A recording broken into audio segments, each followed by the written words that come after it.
kill me, man! Don't kill me! Don't kill me, man! I'm not going to kill you. I want you to do me a favor. I want you to tell all your friends about me. What are you? I'm Batman. Hello everyone, welcome back. Thanks so much for joining me here today as we get to talk about one of my favorite subjects, comic books. My name is Jose. I love comic books. I love talking about them. I love sharing them with you. Feel free to follow me on social media. If you would like, links are in the description below. I just post my drawings. That's about it. No commentary. I've also posted a link to this story that we're about to look today. Plot synopsis, character bios, etc. We're looking at Brave and the Bold, number 93 from 1971. We are doing Neal Adams' run with his partner in crime, Denny O'Neil. So we're going to be doing a couple of Batman from the 70s. Actually, we're going to be doing quite a bit from the 70s. We're going to do some Archie Goodwin, some Gary Conway, some Jim Aparo, some Marshall Rogers. So this is from book 2. I do not own the original issues. This is from the DC released Batman by Neal Adams. And this is book 2. I have all 3. So I thought I would share these with you. I do everything digital because it's so much easier than setting up this. Other people show you the original comic books and they open them up and they just, or the book or whatever. I just find it easier to just do digital. I own these books. Like I said, I prefer to do this digital version because it's so much easier on the computer screen. So, real quick, Denny O'Neil really brought a realism in combination with Neal Adams.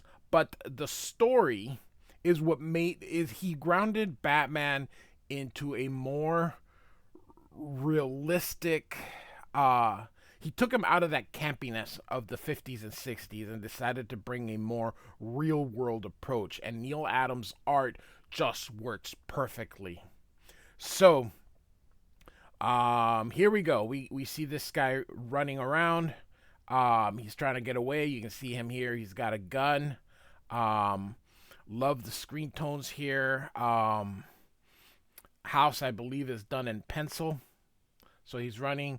And he's like, let me in if you value your life. And of course, we have, is it Kane? I believe it's Kane. I haven't read The Sandman in forever. So he's like, tisk tisk, I haven't had one to value for years. Besides, I run a very exclusive pad here.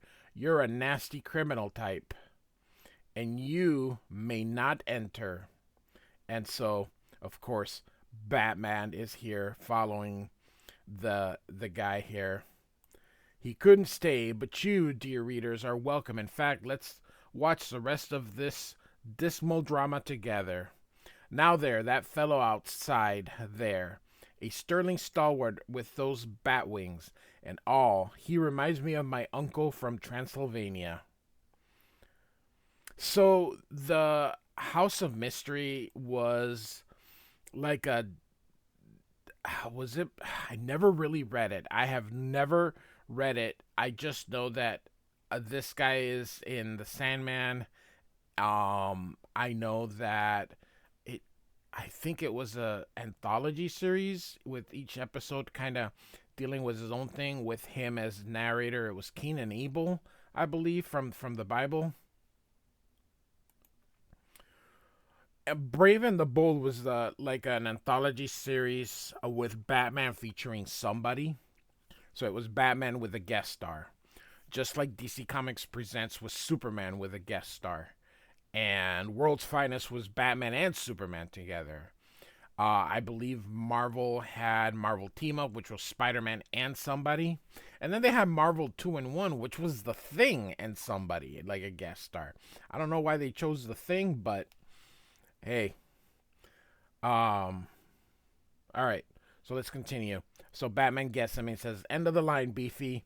He says, nah, I ain't going back to stir, Batman. Not while I got a gun. Batman doesn't seem to care about that. You'll never have time to use it, tough guy. Then he slips. Batman slips. How cool is that? Denny O'Neil actually had him slipping. That ain't the way it looks to me, says Beefy. Ah, I knew I should have fixed that loose board, says Kane. But still, I never expected the great Batman to trip. Could it be he's getting old? And so the guy shoots at Batman, but it goes click, and he goes, a misfire. You only get one chance, says Batman, and you've had it. Denny O'Neil brought, like I said, a realism. I'm sorry. I said Denny O'Neil. Neil Adams brought a realism to the art that just complemented the writing of Denny O'Neil. But look at this. These comic books were still evolving, and Neil Adams just ushered the next wave. Jim Lee, Barry Windsor Smith, John Byrne, all those people got away from that Kirby style and started creating this beautiful just stuff here. So great pose here, Batman. Some people would have just done the pun, other millions away. The fact that he just shows you this dynamic panel, it's beautiful. So here comes Commissioner Gordon, because God knows the commissioner in Gotham City has nothing better to do than to actually be out on the road. Batman, are you all right? Says Commissioner Gordon. I am, Commissioner, just barely. If Beefy had a working weapon, I'd be cold meat, he says. So nobody can see Kane. So I stumbled like some rank amateur. And no wonder you haven't had any rest for a week. First there was that counterfeiting ring, then the prison break. Even a man with your physique can't take that much danger in such a short time. Frankly, Batman, I think your nerves are shot. You need a vacation badly. I have a steamship ticket to Ireland. The liner leaves at noon tomorrow with you on board. What? How? It's okay. I always have a rule. It's comic books. Let's not overthink it. It's funny. Like I said, he is towing the line between the silliness and the realism. So Batman says, I can't. There's still so much to do. It'll keep. Get on that ship. Don't show your cowl in Gotham for at least a month. Don't argue. You're no good to me dead. And Batman's just like, okay, I know when I'm beaten. See you in a few weeks. Batman's going to take a freaking vacation. How cool is that? I almost didn't do this issue because I thought that for both Denny O'Neil and Neil Adams, it was a bit silly. But for just having the run, I figured, why not? So Kane continues. So he's taking a trip. What say we tag along, fellow fen fiends, to a place that's cheery as a coffin and cold as a witch's kiss, and to a morrow chilling tale of treachery, red water, crimson death. Denny O'Neil is the writer. Neil Adams is the artist. He is inking himself. Normally has Dick Giordano as his inker, but he is going to ink himself. So how they got Batman on a cruise ship, like under but then it's Bruce Wayne that shows up. I mean, come on. It's like I said, I almost skipped this, but oh well. All right. Oh, and unlike the other tales, this is a full-size story. So this isn't a half issue. This is them doing the full thing. So here they are in this cruise, and it's heading to Ireland, almost across the Atlantic. And Kane is narrating. Though you may not recognize him, that human at the rail is Batman's alias, Bruce Wayne. Keep your eye on that kid-type human, too. Something tells me he'll be important to our tale. So, this kid here.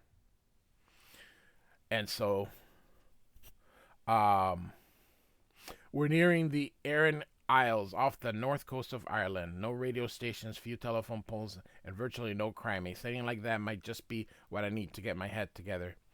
And he's hit with that ball. He picks it up and gives it back to the kid. And so here you go, son, and the kids. What a brat. My name's not Son, it's Sean. Get the Jesus. All right. So attention, we're entering a storm area. All passengers are requested to go to their cabins and stay off the decks until further notice. And so he's like, better do what the man says, Sean. I'll see you later. And so great visual of the storm. Let's just head right to it. Although sometimes you don't have a choice here. So we're in Bruce's cabin. So Kane is feeling seasick. And you can see here that by the movement of it looks like an olive. So the kid, however, stayed outside, and of course, off he goes. But Batman saw him, so hey, Batman's gonna jump and go get him because that's what we do. And so he's swimming toward him. Keep in mind, Batman has no superpowers, so he's gonna swim to the kid, and he grabs him, and he says, "Turn me loose. It's my granddad, or granddad." Okay.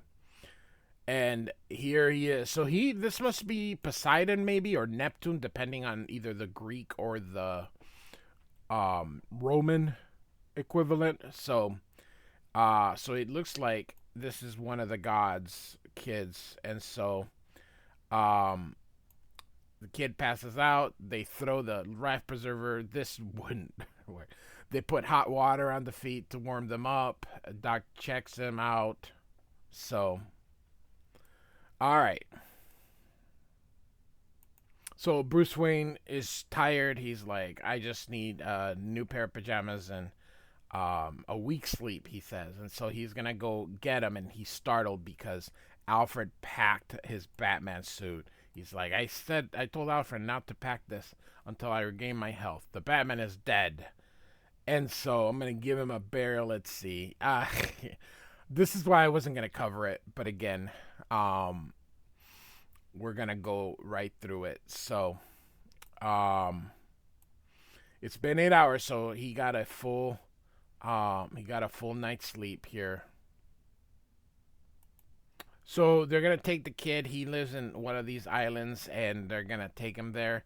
And Bruce is like, hey, those islands are very quiet and isolated, just what I need. And so tells him to wait. He's going to go along. And just like that, he's just going to get off the ship because, he's Bruce Wayne and apparently can do whatever he wants. So they're taking him to the deck. And it's like, hey, it's young Sean back from his traveling. He's a kid, for the love of God. I know it's the 70s, but goodness gracious. How was America, lad? 'Twas nice, but it's glad I am to be home. And the guy's like, who's your friend? He says, my name's Bruce Wayne. Bruce saved my life, Uncle Derry. Then, though we don't usually take to strangers, you've a warm welcome here, Mr. Wayne. You'll be staying with us, and I'll hear of no other plan. So Kane continues to narrate. Now, dig this. Bruce Wayne is a rich guy, right? Used to eating pâté de foie de grasse and pheasant under glass and like that, right? So why is he enjoying plain mulligan stew? Go figure. Anyway, let's skip the next few hours. And so here the kid is reading a book, and his uncle's like, hey, it's bedtime. He says, I want to finish my story. And nope, head up. And the uncle's like telling him, he reads a lot ever since his parents died. And Bruce asks, how did his parents die? And just says that the sea took them, the Red Sea. And he says Red Sea because the Red Sea is technically not in the Irish coast. And he goes, 'twas years ago, the waters around our island began being blood color. So, killing folk and fish. a curse, some say. Um, and Bruce just says, "I'm very sorry. I'll be turning in if you don't mind." So, um, and so Bruce is undressing here, and he's like, it could be, um, caused by, oh, it's a bacteria that, but they implied the red tide had been around for years, and that algae, or is it a bacteria? I don't know. Normally disappears in days. So, he's like, I'm thinking of like Batman again. I'm Bruce Wayne, and I'm on vacation. He's just like, and so he's trying to get some sleep, but some mysterious ghost touches him, and suddenly, boom, he's dressed as Batman again. He's surprised because he's like, what the heck? So, and Batman's like, one explanation, I'm going mad, meaning crazy. Uh, do you guys like Neil Adams kind of inking himself? It's different. I'm used to the Dick Giordano, who's been his primary inker. I like his face black here. So the kid's sleepwalking. He sees him. So Batman is going to go. So these guys is like, hey, it's one of them. And so um he says, the villagers, my appearance must have spooked them. He's like, hold it, I'm a friend. Sure, as the devil himself a friend. And so he blocks that 2x4, and he jumps over this one. So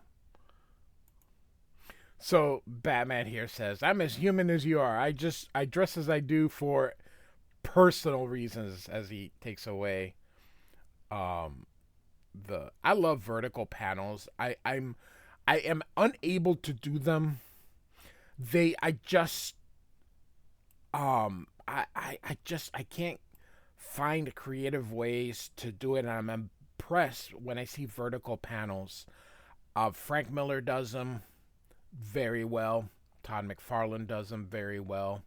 Matt Wagner even did an issue of Grendel full of vertical panels, and it's just amazing. So I should cover that, just because it's so different. It's just a vertical panels the entire issue, 22 pages of vertical panels. So, all right, I think he's speaking the truth. And they're like, well, duh. And he's like, are you saying he's not one of them from the castle then? And so they tell him, up there is the house of King Hugh. Him dead these 3 centuries, and his quarters empty till 12 months ago. A just ruler he was, a good man, and who can say why he's returned to torment us? So, and Batman says, torment, I, that bringing ghosts and banshees such as upon us. Ever since the tide turned red, evil has hung around King Hugh's palace. Ain't no doubting it. So I can't believe that a house would stay empty, but if you believe in lore and curses, that may well be. But so, and Batman's like, I love this panel here with just the screen tones, and then there's no screen tones right here. Ghost banshees, a pack of superstitions, and heaven preserve us. There it is, or tis. And so they run away, and oh no, that's Little Sean, and Batman's like, he's going right to it. And he's like, well, we'll let the villagers go after the kid. I'm sick and no condition to. And then he just pauses because, of course, he's the freaking Batman. It would be easier to stop breathing than to deliberately let that boy get hurt. So, another great pose here. So creative, so good. So, Batman's gonna go there, and it's a wraith, and it leaves him a message: Doom lives here, go back. And so Batman's like, I don't care, and throws the smashing a window, throws the rock. It's got a drawbridge. That is so cool. All right. And so Batman runs after him. Keep in mind that this is a House of Mystery is like I said, it dealt with mystery. That's why this tale is a little bit not your normal Batman tale. This is why it's dealing kind of with the ghosts and goblins and that kind of things, because that's what House of Mystery did. So, great pose right here of Batman. Just, I'm telling you, Neil Adams, rest in peace, Neil Adams and Denny O'Neil, both of them. We have lost them within the last few years. I think Denny O'Neil after Neil Adams, but unfortunately, we have lost both of them. Great, absolutely great. So, we got Kane again narrating. So he's inside the castle, and the castle is a house, and since he doesn't know what he's getting into, it's a mystery. So in case any of you don't get it, the Batman is in the House of Mystery. Now back to our story. So, Batman's looking around, can't find the kid. He felt a tap in his shoulders, but no one's there. And then he notices an entrance or a door, which he didn't notice before, probably because he didn't look down. So Batman goes down. Again, no one can see Kane here. So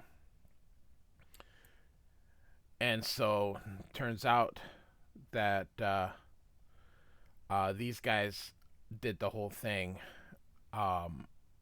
here. So Batman, they're speaking up here. Imagine them yokels believing this joint is haunted. Maybe they're right. I mean, something messed our hologram equipment. Sure, the wind knocked down the screen is all. Wonder how much longer we'll have to stay in this hole. Not much. The yokels gotta give in soon and move to the mainland. Then the boss gets what he wants. A corner on the fishing rights in these parts. Yeah. He says with the islanders out of the way, he stands to make a fortune. So, not ghosts and goblins. Soon they find that kid's body in the morning. I'm betting they move out. I don't like feeding poison to a kid, but a job's a job. And so Batman's like angry at that. He's like, you rotten dirty. Love the shadow here. Oh, just beautiful. So he jumps.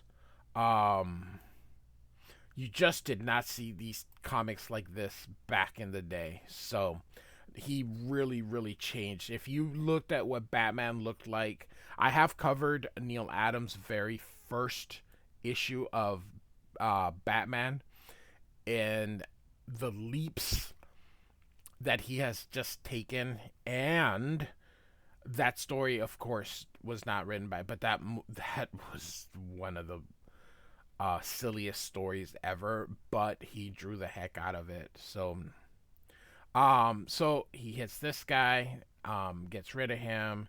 The other guy, I think, hits him with the board, but Batman's not indicating that he didn't sell it. So then he hits him back, and the guy's like, "Where's the boy? Answer, or you'll regret the day you were born." He's down the corridor with the boss, and he points at it. Again, using different screen tones. And then he must have kicked him because it says punt. So he nailed me with that blade, gashed me pretty deep. So he gets into the hall.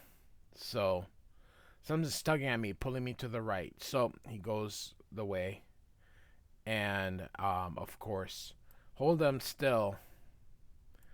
And struggling won't do you any good, boy. Just swallow, and all your troubles will be over permanently. And Batman yells, "No, don't do it, Sean." And he goes and gets these two guys. Anyone who victimized a kid is worse than contemptible. I wish I didn't have to put you away with one blow. And you're the boss, indeed. And so he gives his name. I own a fishery.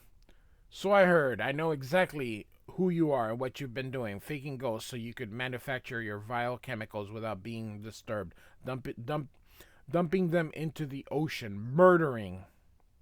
And Batman, of course, is angry. And I love the I know a lot of people are big Kirby fans. I love the realism. I mean, you can really see the anger. It's so different when you read comic books in the early 70s. John Buscema was sort of DC's version of Neil Adams, with the things. I mean, he started evolving, but you just didn't see this level. It's hard to believe that this is 1971. And just where comics were just a decade before. So, murdering and destroying for profit. And he goes, well, you're finished. Of course, I noticed a cut in your arm. I further noticed that some of the poison splashed into it. I believe you're the notorious Batman from America, where you'll never return because in less than a minute you shall die. And so, I'm sorry, I should have just kept going down. So, not this part I don't like. You don't make people read down. It's always, most people go like this. So I apologize. I should have gone like this and then up here. So now down here. However, I shall make you a sporting proposition. One of these breakers contains simple water, the other an antidote to the liquid which is killing you. You have time to choose one, and one only. That's not true. Just talking there gives him time. So, can't see the breakers he's talking about. Just a portrait. Must be a painting of King Hugh. And it's pointing to the test tube back in the table, so you can see here. And so Batman grabs it. You made your choice, Batman. Your final choice. Impossible. How could you have known that both breakers contained the deadly toxins and that the real antidote is in that tube? Somehow you made a life-saving guess, though no matter. You won't fully recover for another minute. Plenty of time for me to put a bullet through your brain. Nothing can save you. Nothing. And, of course, we see this here, and they wouldn't put this here unless it's gonna... And so that was the edge of the painting, which falls on him, and he shoots, and he goes, he's gone. The heavy picture frame must have caused a massive concussion. A bad way to go, even for a murderer. And so Batman picks up Sean, takes him out. And so the right antidote, and the biggest coincidence of all, that the portrait falling at precisely the instant Cabot was going to shoot. In fact, I can't even explain why Sean wandered off to the castle, or why he went into the deck of the ship during the storm. And so the kid wakes up, and Bat's like, sorry, the kid says, I've been sleeping, what happened?